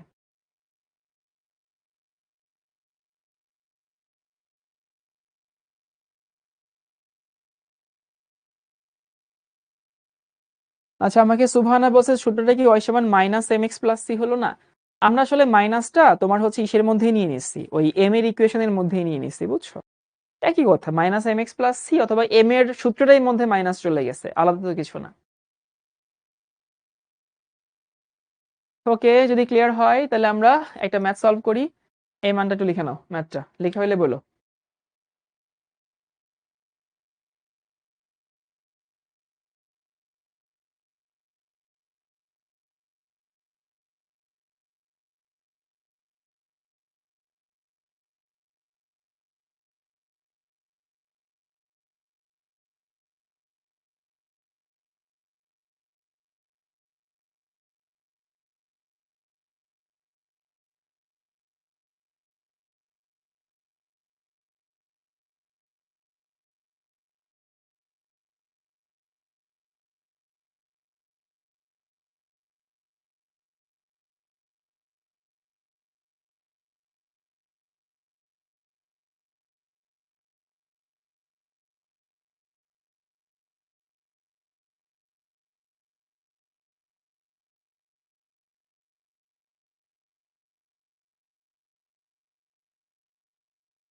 ওকে, চলো দেখি প্রশ্নটা। ln k versus t inverse. t inverse মানে তো বুঝছো 1/t। তো ln k ভার্সেস 1/t, এই গ্রাফের ঢালের মান হচ্ছে -100 কেলভিন। আমাকে জিজ্ঞেস করছে সক্রিয় শক্তির মান কত। এখন মানে at this moment, মানে sitting here, it seems an easy question, right? কারণ হচ্ছে just 1 or 2 minutes ago we just have learned the topic. Fact হচ্ছে এটা এক্সামে আসলে কিন্তু তোমার ঝামেলা হয়ে যাবে। কেন? কারণ তোমাকে তখন ফাইন্ড আউট করতে হবে, ব্রেন স্ট্রিমিং করতে হবে যে আচ্ছা এটা কোন টপিক থেকে আসছে, কোন জায়গা দিয়ে এটা আমরা পাইছি। কিন্তু এখন তোমাদের কাছে ব্যাপারটা তো ইজি। কেন ইজি? কারণ তুমি মাত্র এই গ্রাফটা পড়ছো, তারপরে আমি একটা ম্যাথ দিচ্ছি। এই জন্য মাঝে মধ্যে জাস্ট আস্ক ইউর সেলফ, মানে how do I recall the math or how do I recall the problem to read the problem. তুমি যদি ওটা ফাইন্ড আউট করতে না পারো তখন দেখবে যে হচ্ছে এক্সামে গিয়ে তুমি পারছো না। এই জন্য যখন পড়বা তখন মাঝে মধ্যে হচ্ছে নিজেকে প্রশ্ন করতে হয় যে এক্সামে আসলে আসলে আমি কেমনে বুঝবো। যাই হোক, আমাদের হচ্ছে ln k versus t inverse গ্রাফের ঢালের মান হচ্ছে -100 কেলভিন। সক্রিয়ণ শক্তি কত? তাহলে ঢালের ইকুয়েশন কি ছিল? মাইনাস ইএ বাই হচ্ছে আর। এটা ছিল, দেখো মনে আছে কিনা। ভাই নেগেটিভ ম্যাক্স হবে না কেন? এটা বুঝি নাই, তোমার প্রশ্ন আমি বুঝি নাই। নেগেটিভ ম্যাক্স mx কেন হবে না? মাইনাস mx হবে না কেন? কে, এটা বুঝি নাই, আমিও তোমার প্রশ্ন বুঝি নাই। এমন মান দেওয়া আছে কত? -100 কেলভিন। ভ্যালু সবাই বসাই, কারণ চিহ্ন তো এখানে কাহিনী আছে। ইএ বাই আর কত? আর হচ্ছে 8.314। এককটা বসাই তোমাদেরকে দেখাই যে এককটা আসলে কিরকম ছিল। এটার একক ছিল জুল পার মোল পার কেলভিন। তাহলে হচ্ছে এই মাইনাস কাটাকাটি যায়, ই এর সমান থাকে হচ্ছে 100 কেলভিন ইন্টু হচ্ছে 8.314 জুল পার মোল পার কেলভিন। দেখো এই কেলভিন আর কেলভিন ইনভার্সে কাটাকাটি যায়, তো আলটিমেটলি থাকে হচ্ছে 831.4 জুল পার মোল।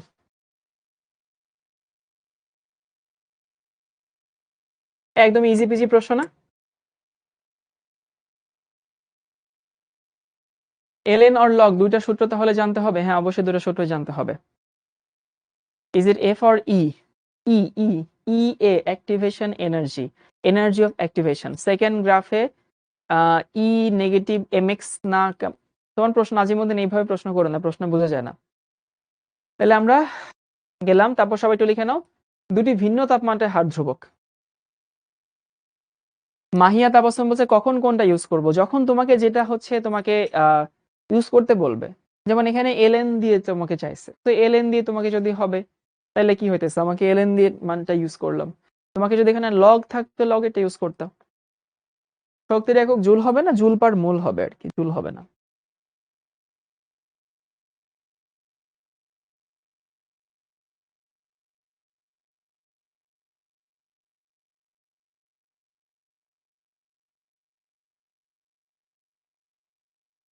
আলভির রহমান জিজ্ঞেস করছে 8.314 কিভাবে আসলো? ওটা গ্যাস কনস্ট্যান্ট, মোলার গ্যাস ধ্রুবক। এটা তুমি পরিবেশ রসায়নে পড়ে আসছো, তুমি হচ্ছে আদর্শ গ্যাসে পড়ে আসছো। কে কোথায় গেল? কে তো থাকবে না এখানে। ওই কি বলে তোমার হচ্ছে আহ কে তো এখানে থাকবে না। তো তুমি তো ঢালের ইকুয়েশন নিচ্ছ, ঢালের ইকুয়েশনে তো কোনো কে নাই। দুটি ভিন্ন তাপমাত্রায় হচ্ছে হার ধ্রুবক। ফারজান আক্তার বলছে -100 কে কই থেকে আসলে? 100 হলো কেন? এই যে বাবা দেওয়া আছে, দেখো -100 সেখান থেকে নিচ্ছে। মানে আমার দুইটা ভিন্ন তাপমাত্রায় হার ধ্রুবক আছে, সেই দুটো ভিন্ন তাপমাত্রায় হার ধ্রুবকের হচ্ছে আমাদের ইকুয়েশন নিতে হবে। এখন ভিন্ন তাপমাত্রায় হার ধ্রুবকের ইকুয়েশন যদি আমি নেই, ধরো এরকম আমার কাছে T1 তাপমাত্রা দেওয়া আছে, তার হার ধ্রুবক দেওয়া আছে হচ্ছে K1, এই হচ্ছে K1। আর T2 তাপমাত্রা দেওয়া আছে, হার ধ্রুবক দেওয়া আছে হচ্ছে K2। এখন আমাদের এই দুজনের মধ্যে সম্পর্ক স্থাপন করতে হবে। এখন এই দুজনের মধ্যে সম্পর্ক স্থাপন যদি করতে চাই, তাহলে তোমাদের কি মনে আছে কিনা যে আমরা ধরো একটা গ্রাফ নিয়ে আগাচ্ছি। গ্রাফ নিয়ে গেলে তোমাদের জন্য বুঝতে সুবিধা হবে। এটা বইতে অনেক খ্যাত ভাবে করা আছে, বুঝছো, খুবই খ্যাত ভাবে করা আছে। বই পড়তে গেলে দেখবা যে কেমন কেমন জানি লাগছে। আমি তোমাকে স্মার্টলি শিখাই দিচ্ছি। ln কে আর এখানে 1/t নিছিলাম না, মনে পড়ে কিনা দেখো। আগে আমাদের উদ্দেশ্যটা বোঝার চেষ্টা করি। আমাদের উদ্দেশ্য হচ্ছে যে দুইটা ভিন্ন তাপমাত্রা আছে, দুইটা ভিন্ন রেট কনস্ট্যান্ট আছে, এবং তোমাকে you need to build a relation between two temperature and two rate constants. মানে এই K1 K2 এর সাথে T1 T2 এই দুটোর একটা সম্পর্ক স্থাপন করতে হবে, বুঝো কিনা? যে K1 K2 এর সাথে T1 T2 এর একটা সম্পর্ক স্থাপন করব, দ্যাটস ওয়াই উইল মানে নিড টু ডু। এখন কিভাবে সম্পর্ক স্থাপন করব? সম্পর্ক স্থাপন করব হচ্ছে এভাবে।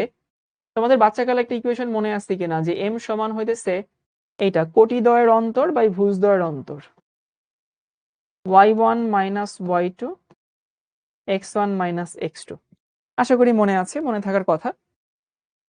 ওই ভ্যালু যদি বসাই তাহলে m সমান এখানে কি দাঁড়ায়, y1 মাইনাস y2। y মানে কি ln, তাহলে ln k1 minus ln k2, আর এখানে 1/t1 মাইনাস 1/t2। এই যে t1 টাই তো আমাদের এখানে হচ্ছে x।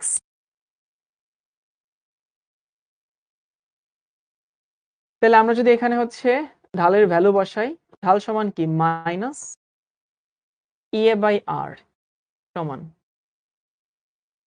এইখানে ln k1 minus ln k2, আর এখানে 1/t1 মাইনাস 1/t2। আর গুণন করো, তাহলে কি দাঁড়ায়? দাঁড়ায় হইতেছে এইটা, এই যে ln k1 উপরে নিলাম, k2 কে নিচে নিলাম আর কি, ভাগ বিয়োগ আছে, ভাগ হয়ে যাবে, মাইনাস এখানে EA বাই হচ্ছে r into 1/t1 minus 1/t2। তো দিস ইজ আওয়ার ইকুয়েশন। দেখো সম্পর্ক কিন্তু স্থাপন হয়ে গেছে।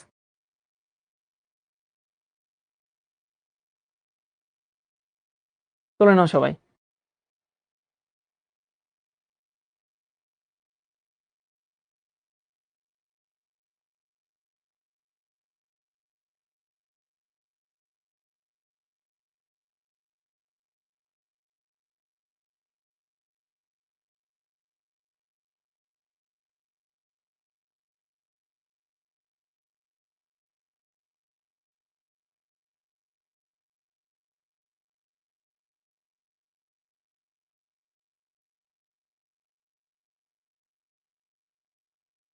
তাহলে আমরা কি শিখছি? আমাদের উদ্দেশ্য কি? আমাদের উদ্দেশ্য হচ্ছে দুইটা ভিন্ন তাপমাত্রার সাথে দুইটা ভিন্ন হার ধ্রুবক, তো এই দুটোর মধ্যে সম্পর্ক স্থাপন করা, এটা হচ্ছে আমাদের উদ্দেশ্য। তো আমি দেখলাম ঢালের ইকুয়েশন দিয়ে করলেই হয়। ঢালের ইকুয়েশন কি? মাইনাস EA/r, কোটি দ্বয়ের অন্তর, কোটি মানে কি ln k, তো যে ln k1 minus ln k2, k1 k2 এর জায়গায় নিচ্ছে, আর এখানে কি হবে t1 1/t1 1/t2 আর গুণন করছে। এখন দেখো there are so many formats of that equation, মানে you might find another version in your books, so don't get confused। কিরকম দেখো, এই মাইনাসটাকে যদি তুমি বাদ দাও তাহলে কিন্তু এখানে k2 উপরে যায়, k1 নিচে আসে, বুঝো কিনা? যে আমি যদি এখানে মাইনাসটাকে বাদ দিই, k2 উপরে যায়, k1 টাকে নিচে আসে। আবার তুমি যদি এভাবেই রেখে এই মাইনাসকে যদি তুমি ভ্যানিশ করে দাও, তখন কিন্তু t2 আগে আসবে, t1 পরে যাবে। যে বললাম না, so there are so many versions of that equation, so don't get confused। সবকিছু ঠিক আছে যদি আসলে সেটা ঠিক থাকে। আশা করি মোটামুটি হচ্ছে বুঝে গেছো এটুকু। আর এই সেম ইকুয়েশনটাকে তুমি যদি হচ্ছে লগ দিয়ে দেখাও তাহলে এই ফরম্যাটটা আসবে। আমি একটু ফরম্যাটটা লিখে দিই। ln এটা হচ্ছে এইটা, ln k1 বাই হচ্ছে k2 সমান মাইনাস EA/r ইন্টু হচ্ছে 1/t1 মাইনাস হচ্ছে 1/t2। Okay, this is the lawn বা ln ভার্সন। আর এই জিনিসটাকে তুমি যদি হচ্ছে লগে নিতে চাও তাহলে এরকম দাঁড়ায়, সেটা হচ্ছে এটা লগ হচ্ছে k1 বাই হচ্ছে k2 সমান মাইনাস এইখানে EA/r এর জায়গায় হবে হচ্ছে 2.303 ইন্টু r, আর ওই বাকিটুকু সেম সেম এক কালার, 1/t1 মাইনাস 1/t2।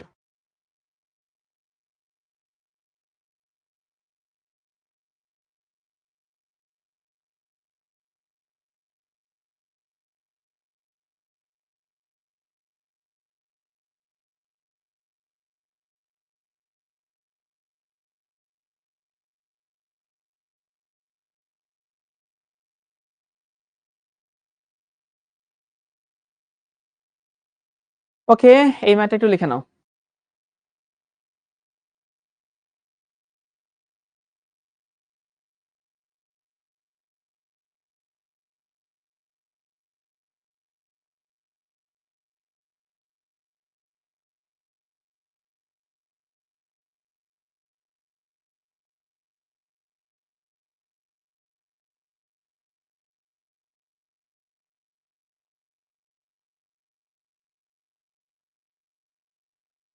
আচ্ছা, বলছে ভাই ln বা log যে কোনো একটা দিয়ে করলেই হবে। হ্যাঁ, যে কোনো একটা দিয়ে করলেই হবে, দোনোটা ঠিক আছে। আরিফুল বলছে ফালতু math. Okay, you like it or not, but you have to do it, and that's the beauty of it. তোমরা অনেকে বলে যে পাওয়ারটা কি? পাওয়ার হচ্ছে মানে power is something that can use as a tool to control others. They control the opinion, they control the mindset of others. So this math has his power. So if you like it or if you don't like it doesn't matter. You need to solve it. You need to analyze it. এবং তোমাকে এটা পরীক্ষা answer করতে হবে। So this is the power of that math. It doesn't matter তোমার পছন্দ হইলো কি না হইলো।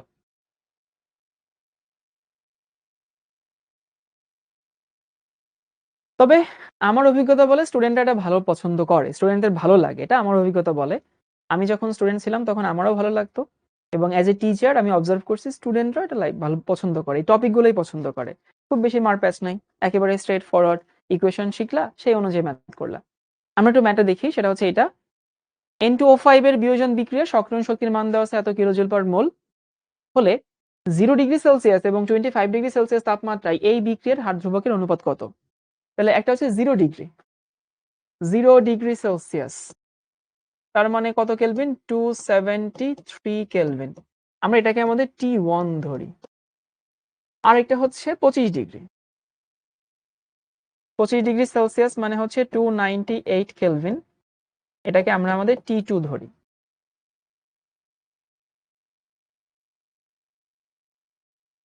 এবার হচ্ছে আমাদেরকে দেখতে হবে যে হার ধ্রুবকের অনুপাত কত।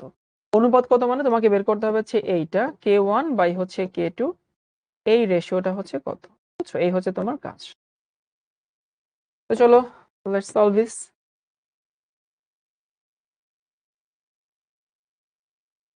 ইকুয়েশনে লিখে ফেলো, ln K1 বাই K2 সমান মাইনাস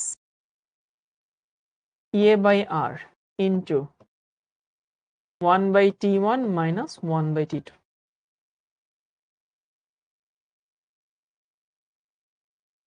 ওকে, তাহলে আমরা একটু ভ্যালু ইনপুট করি, সেটা হচ্ছে এইটা ln K1 বাই K2 সমান,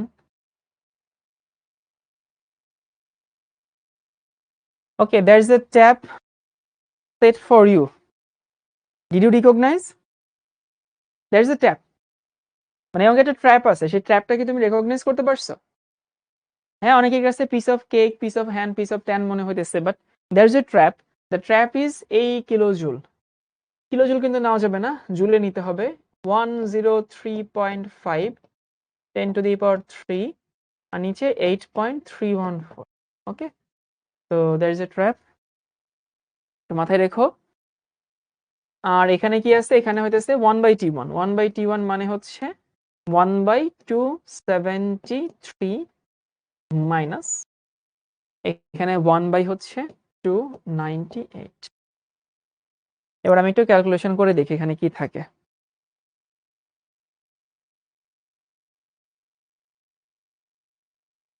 ওয়ান বাই 293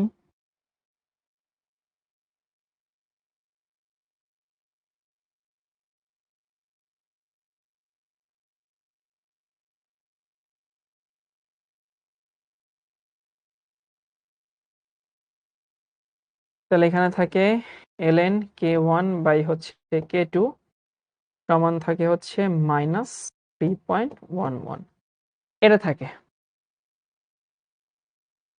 এবার কথা হচ্ছে তুমি যদি এই ক্যালকুলেশনটুকু না পারো হবে না, কিন্তু আমি এটা দেখাই দিচ্ছি, দেখানো উচিত ছিল না, যে এই পাশের ln কে তুমি যদি ওই পাশে নিতে চাও K1 বাই K2, এখানে e বেস হয়ে যায় e to the power minus 3.11।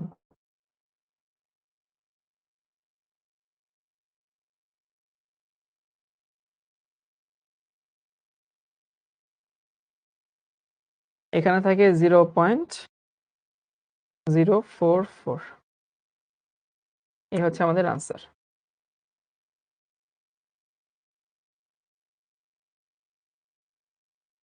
একজন জিজ্ঞেস করছে T1 কোনটা T2 কোনটা বুঝবো কেমনে? নর্মালি ছোটটাকে 1 ধরো, বড়টাকে 2 ধরো। উল্টা করলে সমস্যা নাই, বাট অ্যাকর্ডিংলি ইকুয়েশন বসাইতে হবে। মাইনাস হবে?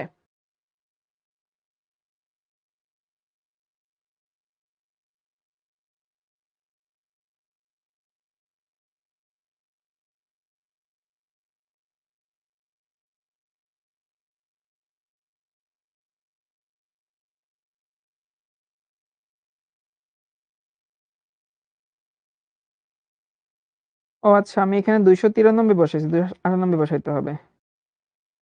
3.82, এখানে 3.82 আসছে।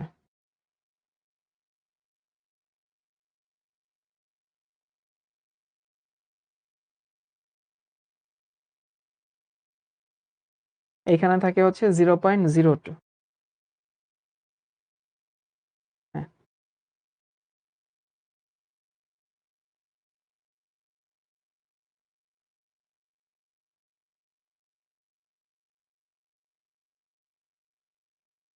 ওকে। এবার আসে হচ্ছে এইটা, সেটা হচ্ছে অ্যারহেনিয়াস ইকুয়েশনে আমাদের ফজলে রাব্বি বলছে কিলোজুলকে জুল করেছেন কি? হ্যাঁ, কিলোজুলকে জুল করছি। অ্যারহেনিয়াস ইকুয়েশনে আমাদের যে হচ্ছে এইখানে যে অংশটুকু আছে, এইখানকার যে অংশটুকু e⁻ মানে এইটার একটা পরিচয় আছে।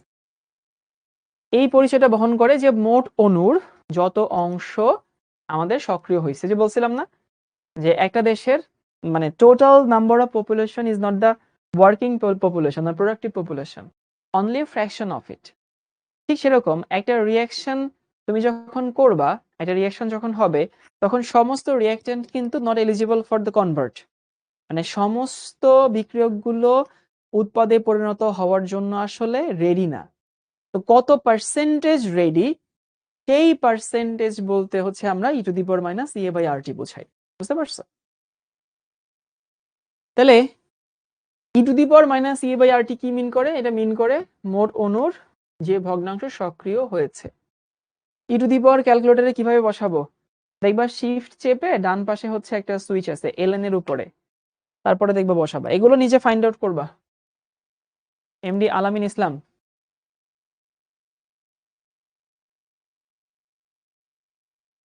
নুসরাত জাহান বলছে 8.314 আসলো কোথা থেকে? এটা গ্যাস ধ্রুবক, মোলার গ্যাস কনস্ট্যান্ট। তাহলে ভাই আমরা কি শিখলাম? আমরা শিখলাম আর্হেনিয়াস ইকুয়েশনে e⁻ এই যে টার্মটা আছে, এটা বলতে বোঝায় মোট অণুর যে অংশ সক্রিয় হয়েছে। তো আমাদের নিচে একটা ম্যাথ বলছে, একটা প্রশ্ন বলছে। প্রশ্ন বলছে এইটা, যে কোনো বিক্রিয়ার সক্রিয়ণ শক্তির মান হচ্ছে 55 কিলোজুল হলে প্রমাণ করো প্রতি 10 ডিগ্রি সেলসিয়াস তাপমাত্রার বৃদ্ধিতে হার দ্বিগুণ হয়। মানে তোমাকে প্রমাণ করতে হবে প্রতি 10 ডিগ্রি সেলসিয়াস তাপমাত্রা আমি যদি হচ্ছে বাড়াই, তাহলে হার ডাবল হয় আর কি। সবাই ম্যাথটা লিখে নাও।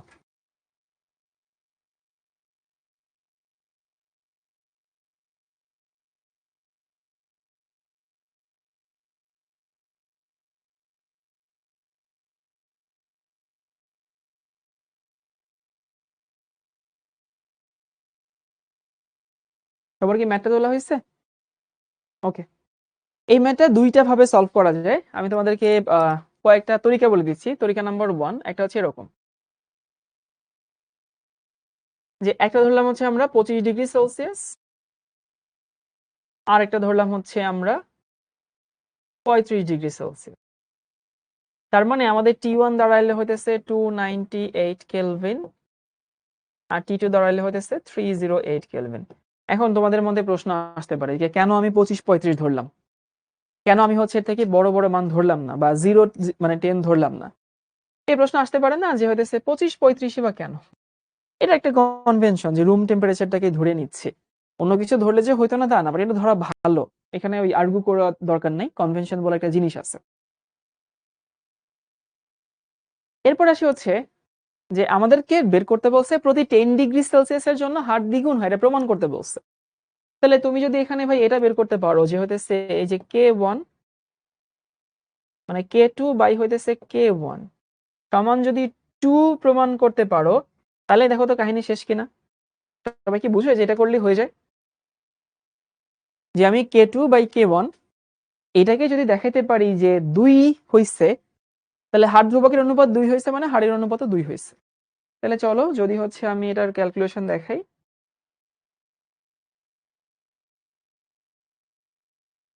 ln k1 বাই k2 সমান হতেছে মাইনাস ইএ বাই আর।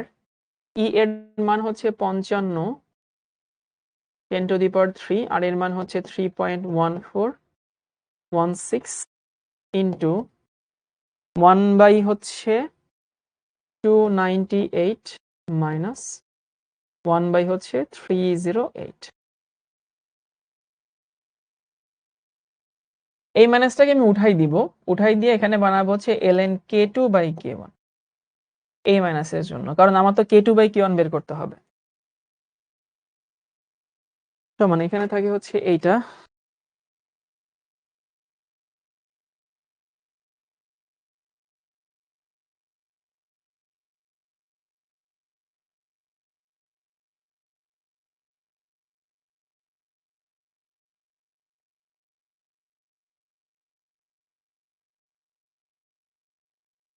(0.72) তাহলে k2 বাই k1 সমান থাকে হচ্ছে e টু দি পাওয়ার 0.72। তাহলে আলটিমেটলি k2 বাই হচ্ছে k1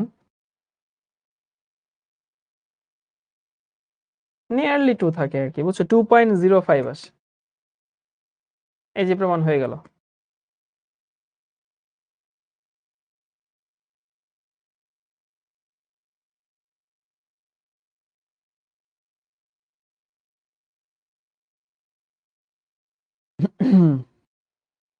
শাখাওয়াত বলছে ভাই তাপমানটা এটা কেন ধরলাম, মনো তাপমানটা ধরা যেত না? না, ধরা যাবে না। শাওন ভাই যেহেতু বলছে তাপমানটা এটাই ধরতে হবে। কেন? শাওন ভাই বলছে তাই। এখন এই ম্যাথটা করার আরেকটা হচ্ছে ওয়ে আছে। সেই আরেকটা ওয়ে তোমাকে আমি দেখাচ্ছি, মানে আরেকটা পসিবল ওয়ে, অল্টারনেটিভ ওয়ে, তোমাদের সেটাও ভালো লাগবে।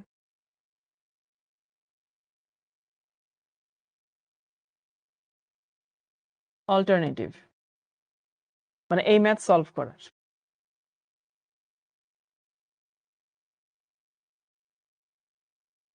সেটা হচ্ছে যে অল্টারনেটিভটা কিরকম, ধরো কোনো একটা ম্যাথ যখন হয়েছে, কোনো একটা ম্যাথ যখন আমি করব, তখন আমাকে একটা প্রমাণ করতে বলছে। একটা প্রমাণ তো আসলে অনেক ভাবে করা যায়, অনেক দিক থেকে প্রমাণটাকে অ্যাকুমুলেট করা যায়। আচ্ছা দেখো তো, আমি যদি এটা প্রমাণ করতে পারি যে একটা হচ্ছে 25°C আর একটা হচ্ছে রুমানা বেগম বলছে T2 উপরে কেন হলো, K2 উপরে কেন হলো, আমি K2 ইচ্ছা করে উপরে রাখছি। রাইস আলম বলছে ভাইয়া K2 K1 কেন হইছে, তোমাকে বলছে কি প্রতি 10 ডিগ্রি বাড়ালে দ্বিগুণ হয়। তাহলে প্রতি 10 ডিগ্রি বাড়ালে দ্বিগুণ হয় মানে কি পরেরটা বাই আগেরটা সমান 2 হবে, তাই না? এই জন্য হইতেছে আমি K2 বাই K1 নিছি। কেন হইছে ব্যাপারটা তা না, আমি নিছি। আমি নিচ্ছি কারণ আমার ওটাই তো চাইছে প্রশ্ন দেখাইতে। ওটা নেওয়ার জন্য এই মাইনাসটাকে এই পাশে করে, এই মাইনাস যদি ভ্যানিশ করে দাও, এখানে উল্টে গেছে, আমি ইচ্ছা করে উল্টাই দিচ্ছি।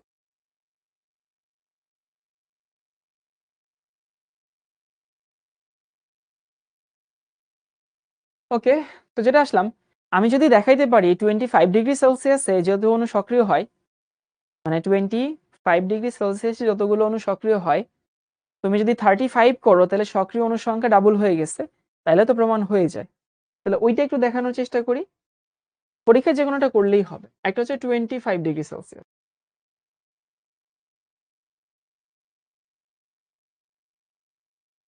তোমাদেরকে বলছিলাম যে e to the power minus EA by RT. তো e to the power minus EA by RT এটা দিয়ে কি বুঝায়? এটা দিয়ে বুঝায় হইতেছে মোট অণুর যত অংশ সক্রিয় হয়েছে সেটা বোঝায়। তাহলে দেখো আমি যদি এখানে e to the power minus EA by RT বসাই, মাইনাস ইএ মানে 55 10 টু দি পাওয়ার হচ্ছে 3, আর এর মান হচ্ছে 8.314 ইন্টু হচ্ছে 298। এই মানটা তুমি যদি বসাও e টু দি পাওয়ার 55,000 এখানে থাকে হচ্ছে 8.314 ইন্টু হচ্ছে 298, তুমি এখানে পাবো হচ্ছে এইটা 22.8 ইন্টু 10⁻⁻10। তো আলটিমেটলি এভাবে লেখা যায়। উপরে হচ্ছে 2.8 বাই হচ্ছে 10⁻10। তোমরা কি এটার মিনিং 10⁻10 না, অ্যাকচুয়ালি 10⁻11? তোমরা কি এটার মিনিংটা বুঝো? এটার মিনিংটা হচ্ছে এইটা, যে প্রতি 10⁻11টা অণুর মধ্যে মাত্র 22টা বা 23টার মতো হচ্ছে সক্রিয় হয়। মানে among 10⁻11 molecules only 23 or 22 molecules are unable to react the reaction to convert the হচ্ছে reaction। এরকমই কিন্তু বাস্তবে হয়। তাহলে এখানে আনসারটা আমাদের মিন করে যে প্রতি 10⁻11টা অণুর মধ্যে 23টা বা 22.5টা বা 22.8টা অণু সক্রিয় হয়, মানে দে আর এলিজিবল টু কনভার্ট। ওই যে বলছিলাম না, একটা দেশের জনসংখ্যার সবাই কিন্তু প্রোডাক্টিভ না। এই সেম কাজটা আমি 35 এর জন্য করব। 10 ডিগ্রি সেলসিয়াস বাড়াবো না, তাহলে ই টু দি পাওয়ার মাইনাস, এখানে থাকে হচ্ছে 55 10⁻3 8.314 ইন্টু হচ্ছে 308।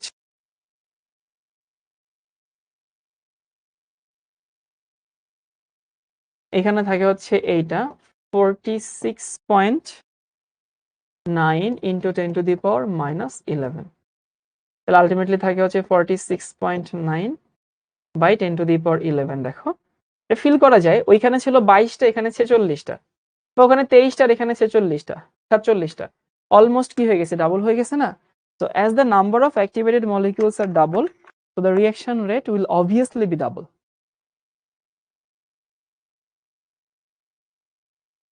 একই জিনিস দুইভাবে করা যায়, k1 k2 এর রেশিও দিয়ে করা যায়, বা k2 k1 এর রেশিও দিয়ে করা যায়, এভাবে করা যায়। যেহেতু সক্রিয় অণুর সংখ্যা ডাবল হয়েছে, দেন অবশ্যই রিঅ্যাকশন রেটটাও কি হয়ে যাবে, ডাবল হয়ে যাবে।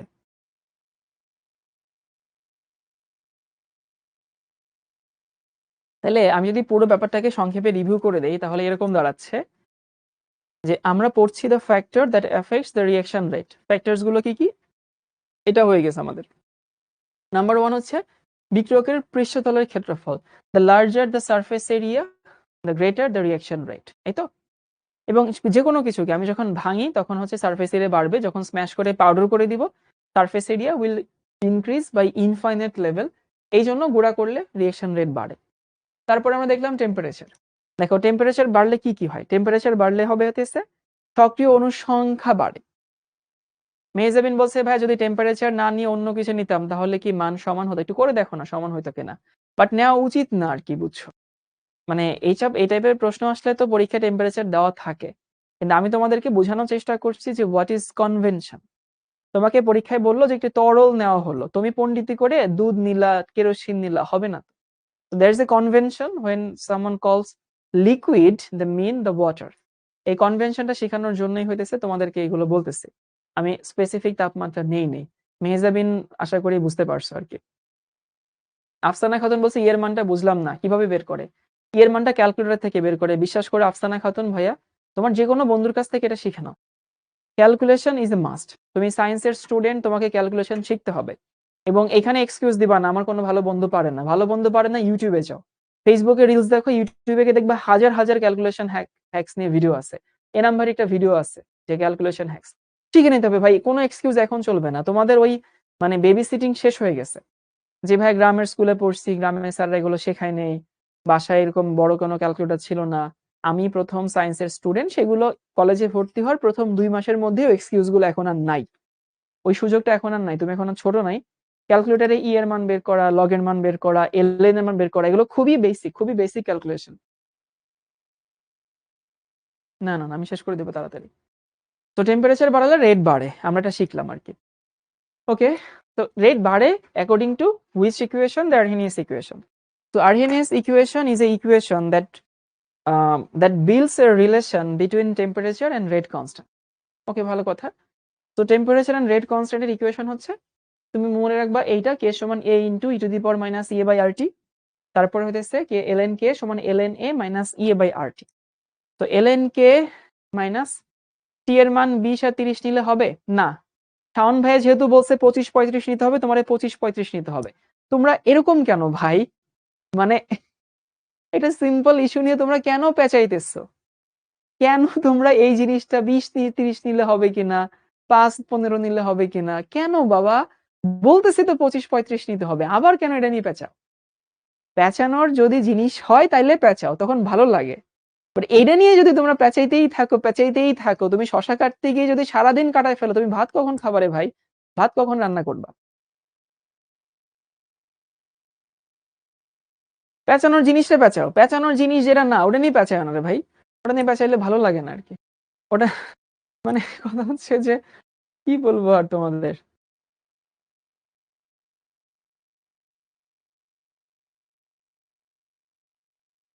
তো ln কে সমান হইতেছে ln a minus EA by R T.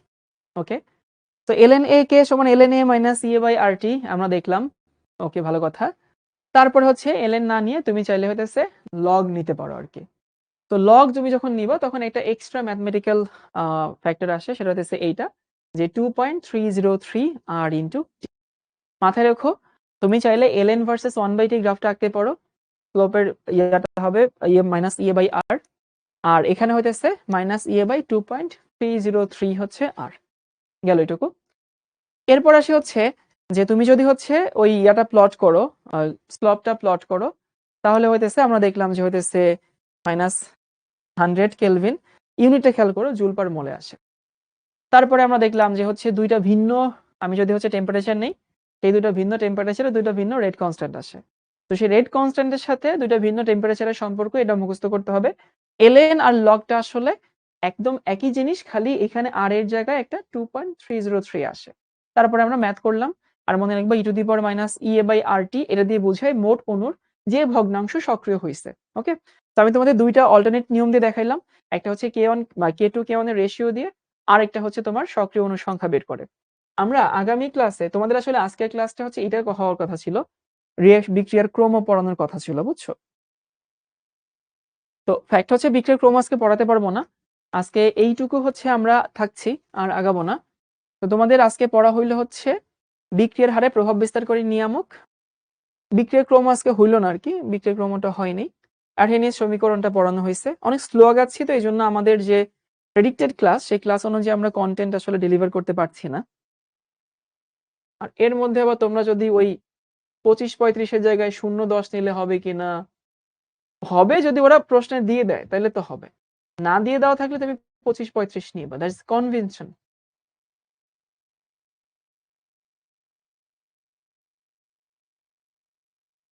ওকে, ঠিক আছে ভাইয়া, তো আগামী সেশনে দেখা হবে ইনশাল্লাহ। ভালো থেকো সবাই, আল্লাহ হাফেজ সবাইকে।